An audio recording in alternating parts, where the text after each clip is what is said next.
अध्याय 13 क्षेत्र क्षेत्रज्ञ विभाग योग। भागवत गीता में कुल 18 अध्याय हैं। इनका 3 खंडों में संपादन किया गया है। प्रथम खंड के 6 अध्यायों में कर्म योग का वर्णन किया गया है। दूसरे खंड में भक्ति की महिमा और भक्ति को पोषित करने का वर्णन हुआ है। यह भगवान की ऐश्वर्यों की ओर भी ध्यान आकर्षित करता है। तीसरे खंड के 6 अध्यायों में तत्व ज्ञान पर व्याख्या की गई है। यह तीसरे खंड के अध्यायों का प्रथम अध्याय है। यह 2 शब्दों क्षेत्र और क्षेत्रज्ञ से परिचित कराता है। हम शरीर को क्षेत्र के रूप में और शरीर में निवास करने वाली आत्मा को शरीर के ज्ञाता के रूप में स्वीकार कर सकते हैं, लेकिन यह एक सरलीकरण है, क्योंकि क्षेत्र के अर्थ वास्तव में अधिक व्यापक है।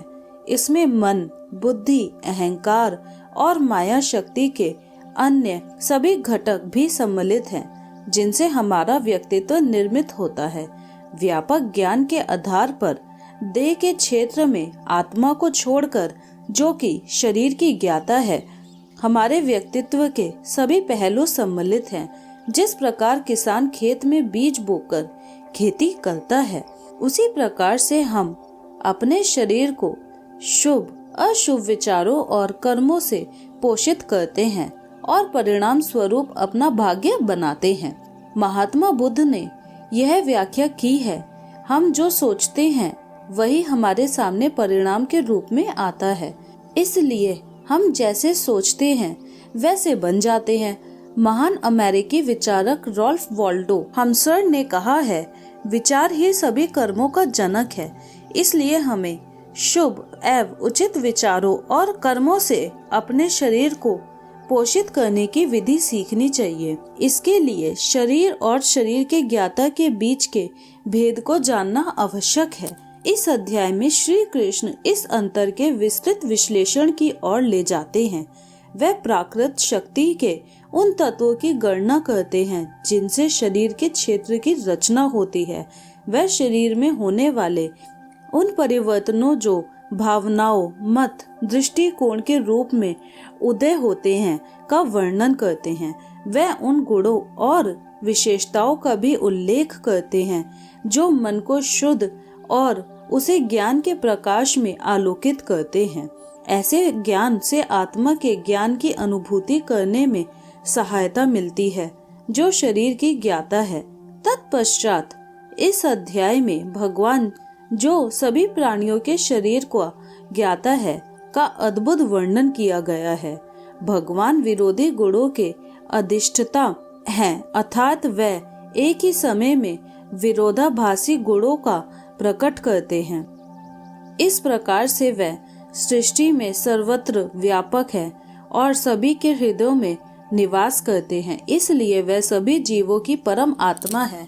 आत्मा, परमात्मा और भौतिक शक्ति का वर्णन करने के पश्चात श्री कृष्ण आगे यह व्याख्या करते हैं कि जीवों द्वारा किए जाने वाले कर्मों के लिए इनमें से कौन सा उत्तरदायी है और पूरे संसार में इनके कारण और परिणाम के लिए कौन अत्यधिक उत्तरदायी है।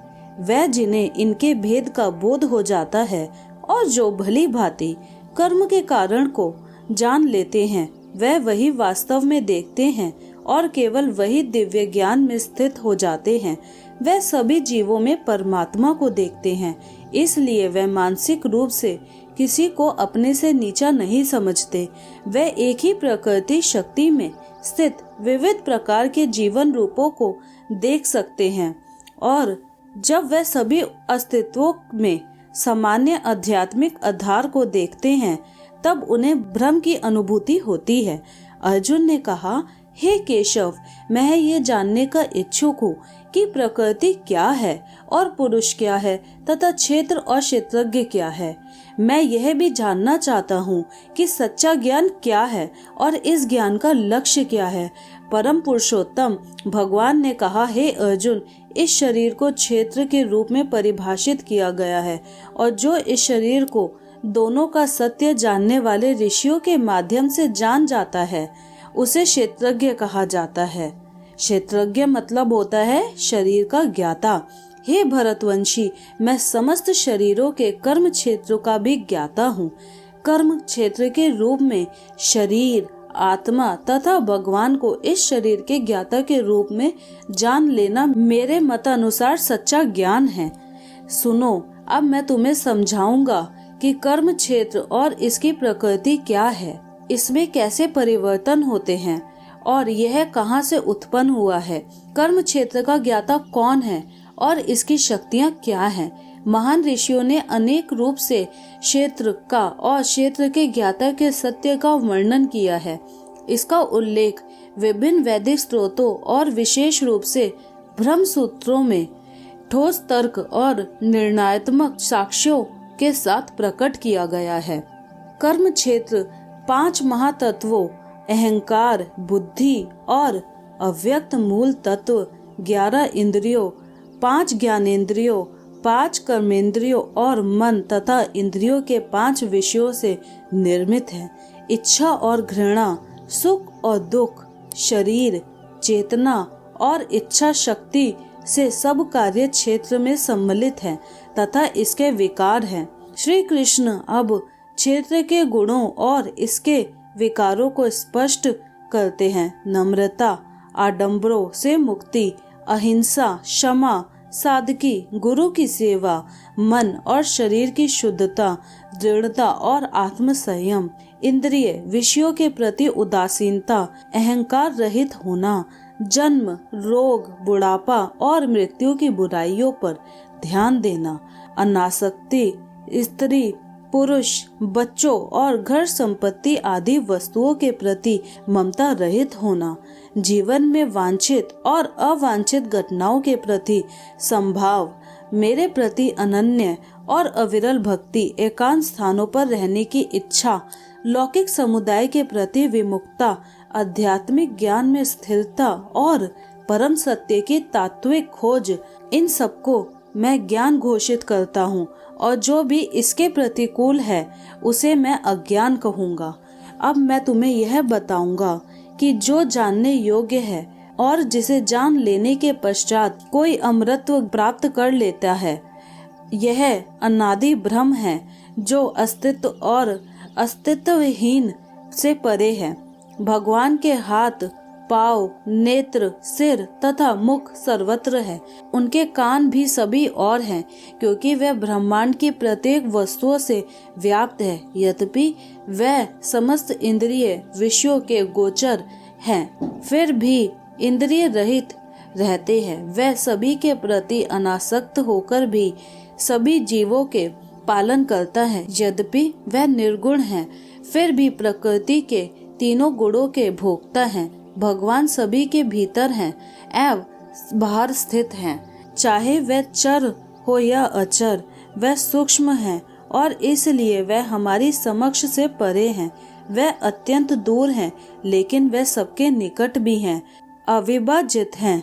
यह समझना लोगों की परमात्मा सबका पालन करता, सहारक और सभी जीवों का जनक है।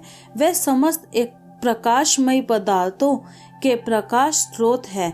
वह सभी प्रकार की अज्ञानता के अंधकार से परे है। वह ज्ञान है, वह ज्ञान का विषय है और ज्ञान का लक्ष्य है। वह सभी जीवों के हृदय में निवास करते हैं। इस प्रकार मैंने तुम्हें कर्म क्षेत्र की प्रकृति, ज्ञान का अर्थ और ज्ञान के लक्ष्य की जानकारी को प्रकट किया है। इसे वास्तव में केवल मेरे भक्त की पूर्णतः समझ सकते हैं और इसे जानकर वे मेरी दिव्य प्रकृति को प्राप्त होते हैं। प्रकृति और पुरुष, जीवात्मा दोनों अनादि है। यह भी जान लो कि शरीर में होने वाली सभी परिवर्तन और प्रकृति के 3 गुणों की उत्पत्ति प्राकृत शक्ति से होती है। सृष्टि के विषय में प्राकृत शक्ति ही कारण और परिणाम के लिए उत्तरदायी है और सुख दुख की अनुभूति हेतु जीवात्मा को उत्तरदायी बताया जाता है। पुरुष अर्थात जीव प्रकृति में स्थित हो जाता है। प्रकृति के 3 गुणों के भोग की इच्छा करता है। उनमें आसक्त हो जाने के कारण उत्तम और अधम योनियों में जन्म लेता है। इस शरीर में परमेश्वर भी रहता है। उसे साक्षी अनुमति प्रदान करने वाला सहायक, परम भोक्ता, परम नियंता और परमात्मा कहा जाता है। वह जो परमात्मा, जीवात्मा और प्रकृति के सत्य और तीनों गुणों की अनंत क्रिया को समझ लेता है, वह पुनः जन्म नहीं लेता। उनकी वर्तमान स्थिति चाहे जैसे भी हो, वह मुक्त हो जाते हैं। कुछ लोग ध्यान द्वारा अपने हृदय में बैठे परमात्मा को देखते हैं और कुछ लोग ज्ञान के संवर्धन द्वारा, जबकि कुछ अन्य लोग कर्म योग द्वारा देखने का प्रयत्न करते हैं। कुछ अन्य लोग ऐसे भी होते हैं जो आध्यात्मिक मार्ग से अनभिज्ञ होते हैं, लेकिन वह अन्य संत पुरुषों से श्रवण कर भगवान की आराधना करने लगते हैं। वह भी धीरे धीरे जन्म और मृत्यु के सागर को पार कर लेते हैं।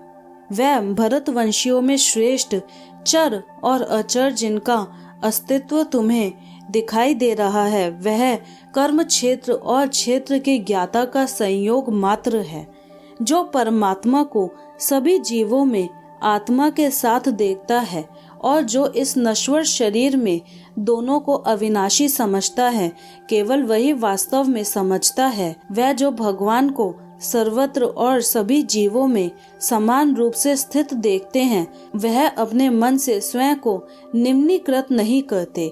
इस प्रकार से वह अपने परम गंतव्य को प्राप्त करते हैं, जो यह समझ लेते हैं कि शरीर के समस्त कार्य प्राकृत शक्ति द्वारा संपन्न होते हैं, जबकि देहधारी आत्मा वास्तव में कुछ नहीं करती, केवल वही वास्तव में देखते हैं। जब वे विविध प्रकार के प्राणियों को एक ही परम शक्ति परमात्मा में स्थित देखते हैं और उन सबको उसी से जन्मा समझते हैं, तब वे ब्रह्म का ज्ञान प्राप्त करते हैं। परमात्मा अविनाशी है और इसका कोई आदि नहीं है और प्रकृति के गुणों से रहित है।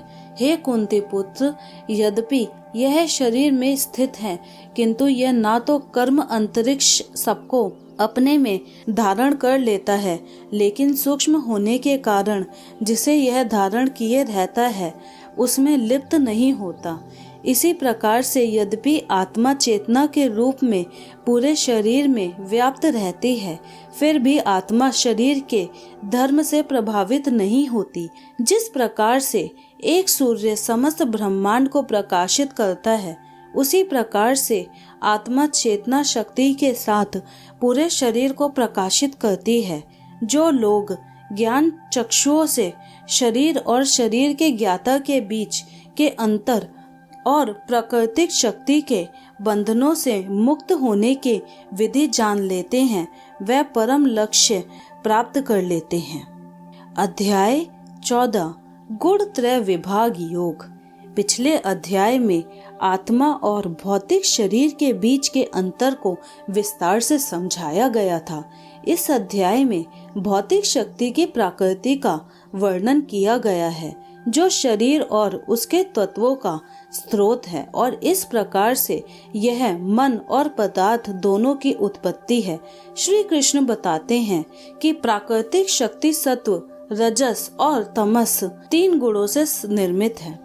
शरीर, मन और बुद्धि जो प्राकृत शक्ति से बने हैं, उनमें भी तीनों गुण विद्यमान होते हैं, और हम जीवों में गुणों का मिश्रण हमारे व्यक्तित्व के स्वरूप का निर्धारण करता है। सत्व गुण शांत स्वभाव, सुदृढ़ और शुद्धता को चित्रित करता है, तथा रजोगुण अंतहीन कामनाओं और सांसारिक आकर्षणों के लिए अतृप्त महत्वाकांक्षाओं को बढ़ाता है, एवं तमोगुण भ्रम, आलस्य, नशे और निद्रा का कारण है। जब तक आत्मा जागृत नहीं होती, तब तक उसे प्राकृतिक शक्ति की प्रबल शक्तियों से निपटना सीखना चाहिए।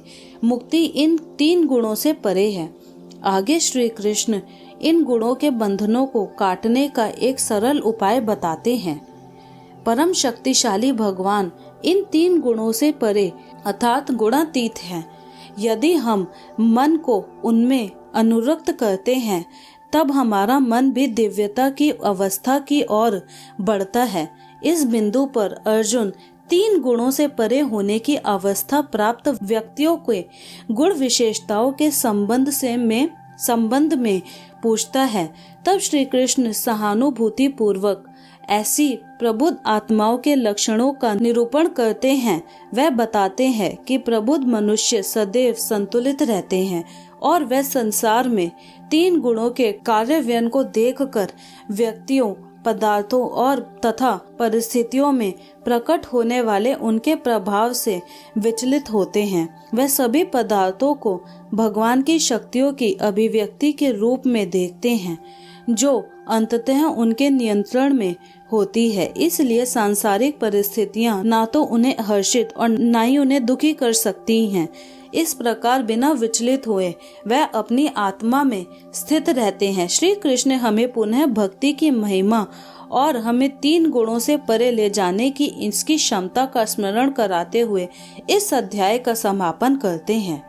परमेश्वर ने कहा, अब मैं पुनः तुम्हें श्रेष्ठ ज्ञान के विषय में बताऊंगा, जो सभी ज्ञानों में सर्वश्रेष्ठ है और सभी ज्ञानों का परम ज्ञान है, जिसे जानकर सभी महान संतों ने परम सिद्धि प्राप्त की है।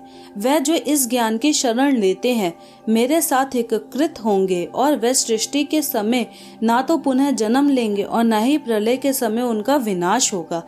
हे भरत पुत्र, सभी भौतिक पदार्थ प्रकृति गर्भ है। मैं इसी को जीवात्मा के साथ गर्भस्थ करता हूँ, जिससे समस्त जीवों का जन्म होता है। हे कुंती पुत्र, जिसमें सभी प्रकार की जीव योनियां जो जन्म लेती हैं, उनकी भौतिक प्रकृति गर्भ है और मैं उनका बीज प्रदाता जनक हूँ।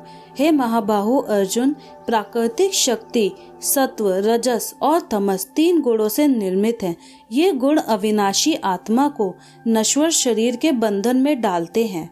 इनमें से सत्व गुण अर्थात अच्छाई का गुण अन्यों की अपेक्षा शुद्ध होने के कारण प्रकाश प्रदान करने वाला और पुण्य कर्मों से जिसमें सभी प्रकार की जीव योनियों जो जन्म लेती हैं, उनकी भौतिक प्राकृतिक गर्भ है और मैं उनका बीज प्रदाता जनक हूँ।